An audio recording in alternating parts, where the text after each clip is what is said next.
body. When the administration first asked me to make this speech, although honored, I was hesitant to accept. I demanded that the school explain why they had chosen me. What could I, Jamie Pawlik, average teen, possibly have to share with this community? They answered with such petty responses as, it is a custom, a tradition. Every senior gives one.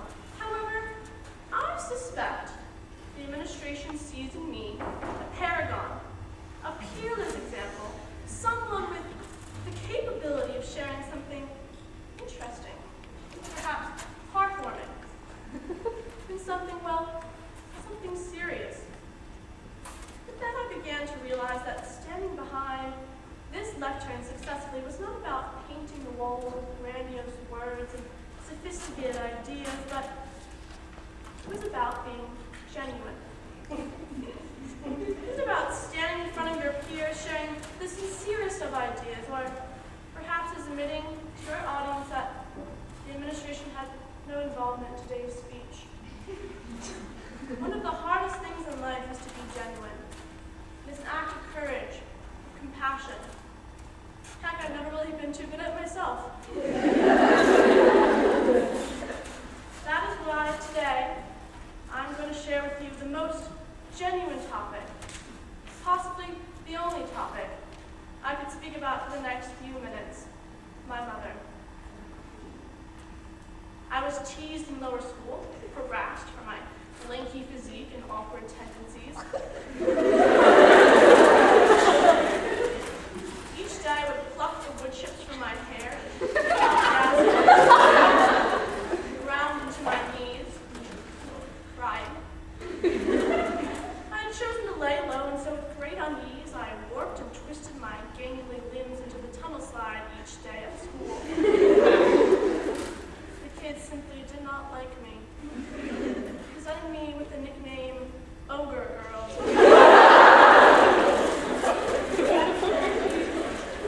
And I think I would have been sad, and I think I would have cared, but somehow, early in my life, my mother had told me about all the things in the course of a lifetime that would not matter.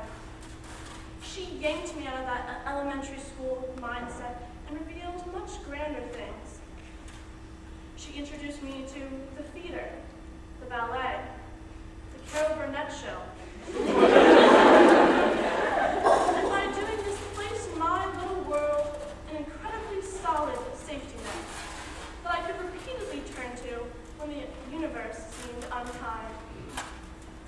My mother had in 5th grade forgotten to show me how to tie my shoes, but had taught me that happiness was not something that we searched for on the outside, but something that was a source within us. And perhaps if we searched deep and still couldn't find it, well, it wasn't something that a little musical theater couldn't fix. Sometimes her wisdom is less direct, it's more observational on my part. For instance, my mother has never been earlier on time for anything. Without her exactly realizing it, she has shown me the great dangers and hazards that often erupt when one is tardy. It was exactly a year ago when my boyfriend, my mom, and I traveled to California together. My crush had to leave early due to a rigorous college essay writing shop, and so after a week of great fun, we dropped him off. Late, of course. He missed his flight, and having a great admiration for this boy, I was devastated. However, as he hopped into the car, he assured us that it all worked itself out. That apparently, while waiting in line, he had met a friendly Jim, who happened to be the AirTran manager. The kind man Jim was going to give my friend free tickets, escort him to his next flight, and make sure he got back home safely. All in the name of generosity, and of course, AirTran. Even though my mother was slow getting to the airport, she was fast to smell something rotten about Jimmy Boy. Long story short, my mom went to airport security. She got involved in this huge setup to catch the imposter, and then we spent the rest of that night in the San Francisco airport station filling out witness reports. The point is, this strange debacle involving my crush almost getting abducted, very questions and a 2 a.m. phone call to the boys' parents wouldn't have happened at all if we had simply arrived a good 10 minutes before the flight. But of course, with my mother, it is never that simple. She has also taught me that being late can often be a good thing. We were 30 minutes late to the doctor's office when we saw a car stopped in the middle of the highway. It was an odd sight, so my mother stopped her car and peered through the window to discover a man unconscious. My mother ripped open the car door and began attempting to give the man CPR. An unpleasant view for the daughter, but nonetheless a heroic feat. As more people saw the sight of Supermom desperately trying to pump air into the man's lungs, doctors and nurses, still wearing their scrubs, pulled over to lend a professional hand. As the doctors worked on the man, my mother peered over their shoulders. She began giving them tips, advice. As if she were telling the professionals what they were doing wrong, perhaps what they could do better. The ambulance finally came and Dr. House over here finally backed off the patient. Although I teased my mom for strongly assisting, I had been very touched by my mother's actions. She had been the only car to stop. And if it had been for that 30-minute delay, she could never have helped that man, and more threatening, maybe no one would have. My mother, in those moments of attempting CPR and catching airport predators, set aside her trepidation and apprehension, and instead demonstrated genuine courage, where no hesitation existed, just simply action. Although her wisdom is a definitive highlight, there are some moments. My mom's ability to connect with all things nature has blessed my family with some unusual events. My mother is some kind of animal whisperer. Animals are just drawn to her. We have rescued and owned rabbits, wild rabbits, snapping turtles, box turtles, hamsters, parrots, parakeets, dogs, cats, ospreys, albino frogs, lobsters, and koi. My mother has crawled into ditches, shimmied up trees, trespassed on private property, and literally has stopped the car mid-highway in order to get out, attempt to dodge traffic, and then run back holding in her arms some creature whose life will never be the same again. And I'll be the first to admit that even though sitting in that car stopped in the middle of the highway was a little embarrassing and increasingly degrading each honk and middle finger shot my way, it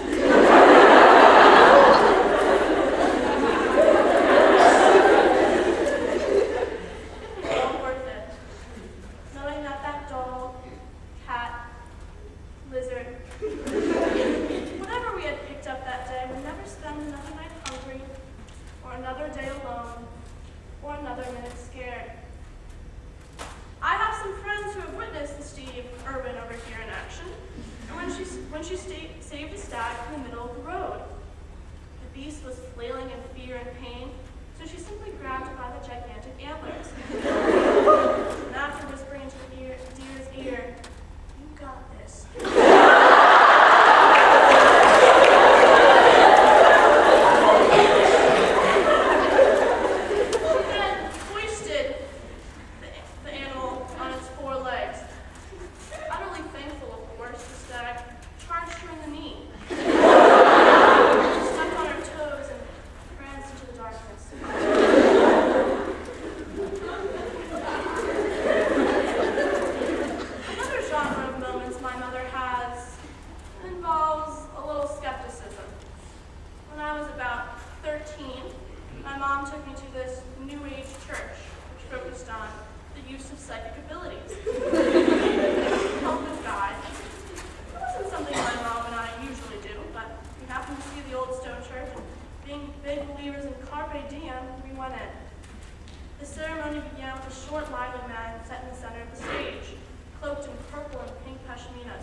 Well, I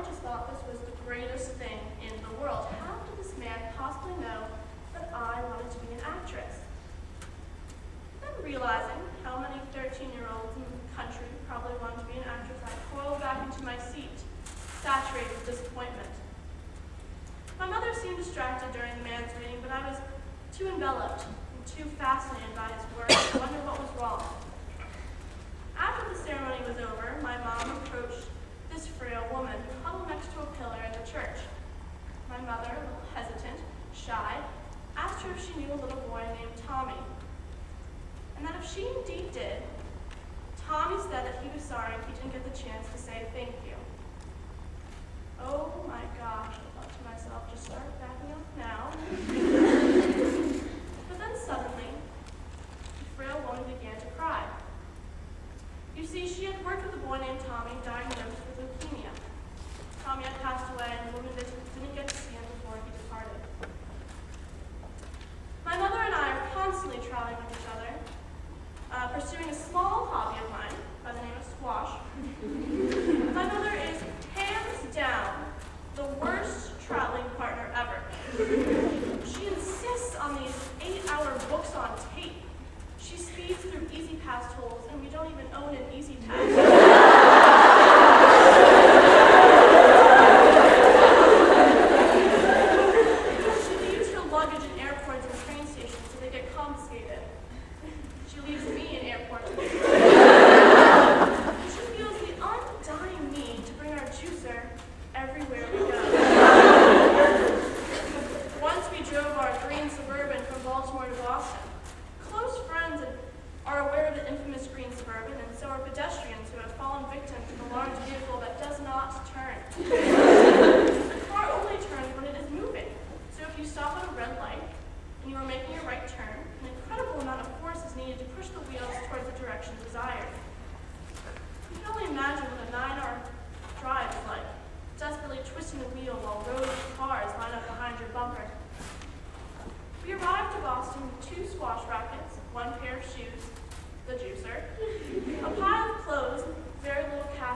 Somehow lost in these people's lives.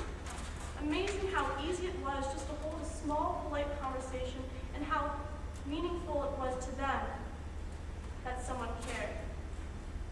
It was the longest 3 miles I have ever walked, but I wouldn't have wanted to walk it besides anyone else in the world rather than my mother.